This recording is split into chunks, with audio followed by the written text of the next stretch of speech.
नमस्कार। शराब घोटाला, पिछले 2 साल से यह शब्द आपने कई बार सुना होगा। 2 साल से बीजेपी की सारी एजेंसीज कई रेड मार चुकी हैं, कई लोगों को गिरफ्तार कर चुकी हैं, लेकिन अभी तक एक भी पैसे का हेरफेर कहीं नहीं मिला, कहीं से एक भी पैसा नहीं मिला।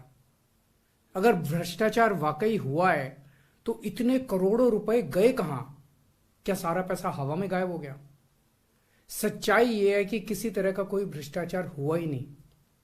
अगर होता तो पैसा भी मिलता। ऐसे फर्जी केस में आम आदमी पार्टी के कई नेताओं को इन्होंने अभी तक जेल में रखा हुआ है। किसी के भी खिलाफ कोई सबूत नहीं है, कुछ साबित नहीं हो रहा, खुलेआम गुंडागर्दी चल रही है, किसी को भी पकड़ के जेल में डाल दो। अब बीजेपी मुझे गिरफ्तार करना चाहती है। मेरी सबसे बड़ी संपत्ति, मेरी सबसे बड़ी ताकत मेरी ईमानदारी है। झूठे आरोप लगा के, फर्जी समन भेज के ये मुझे बदनाम करना चाहते हैं, मेरी ईमानदारी पे चोट करना चाहते हैं। इन्होंने मुझे समन भेजे हैं।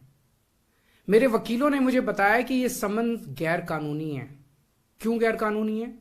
ये मैंने इनको विस्तार से लिख के भेजा है।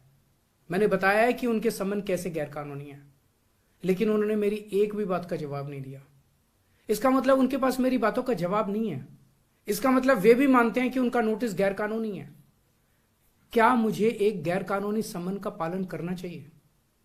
अगर कानूनी रूप से सही समन आएगा तो मैं पूरा सहयोग करूंगा। बीजेपी का मकसद जांच करना तो है ही नहीं।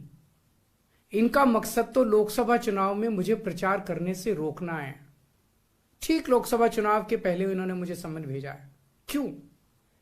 इस जांच को चलते 2 साल हो गए। अभी ठीक लोकसभा चुनाव के पहले मुझे क्यों बुलाया जा रहा है? पहले क्यों नहीं बुलाया? सीबीआई ने मेरे को 8 महीने पहले बुलाया था। मैं सीबीआई में गया था, उनके सारे जवाब भी दिए थे। लेकिन अब ये लोग ठीक लोकसभा चुनाव के 2 महीने पहले मुझे बुला रहे हैं। तो बीजेपी का मकसद कोई पूछताछ करना थोड़ी है। इनका मकसद है पूछताछ के बहाने केजरीवाल को बुला लो और उसे गिरफ्तार कर लो, ताकि मैं लोकसभा चुनाव में प्रचार ना कर पाऊं। आज बीजेपी भ्रष्टाचारियों को नहीं पकड़ रही, बल्कि खुलेआम ईडी और सीबीआई का इस्तेमाल करके दूसरी पार्टियों के नेताओं को तोड़ के बीजेपी में शामिल करवाने का काम किया जा रहा है।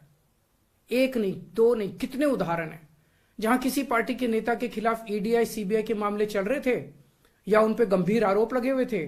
जैसे ही वो नेता बीजेपी में शामिल हुए, उनके सारे पुराने मामले बंद कर दिए गए या ठंडे बस्ते में डाल दिए गए। तो जो इनकी पार्टी ज्वाइन कर लेता है उसके सारे मामले रफा दफा कर दिए जाते हैं। जो इनकी पार्टी में नहीं जाता वो जेल जाता है। आज मनीष सिसोदिया, संजय सिंह और विजय नायर इसलिए जेल में नहीं है कि उन्होंने भ्रष्टाचार किया है, वो इसलिए जेल में है क्योंकि उन्होंने बीजेपी में शामिल होने से इंकार कर दिया है। आज हम बीजेपी का मुकाबला क्यों कर पा रहे हैं? क्योंकि हमने कोई भ्रष्टाचार नहीं किया। अगर हमने जरा सा भी गलत काम किया होता तो दूसरे भ्रष्टाचारी नेताओं की तरह आज भी हम बीजेपी में शामिल हो चुके होते आज तक। इस तरह देश के ईमानदार नेताओं को जेल में डाल के और भ्रष्टाचारियों को अपनी पार्टी में शामिल करवा के ऐसे तो देश आगे नहीं बढ़ सकता। ये क्या चल रहा है? ये जो कुछ भी चल रहा है बहुत खतरनाक है। ये हमारे जनतंत्र के लिए बहुत गलत है। इसे रोकना होगा। मैं हमेशा देश के लिए लड़ा हूं। मेरा तन मन धन देश के लिए है। मेरी एक एक सांस देश के लिए है। मेरी खून की एक एक बूंद देश के लिए है। मेरे शरीर का एक एक कतरा देश के लिए समर्पित है। हमें मिलकर देश को बचाना है। मैं पूरी जी जान से इनके खिलाफ लड़ रहा हूं। आपका साथ चाहिए।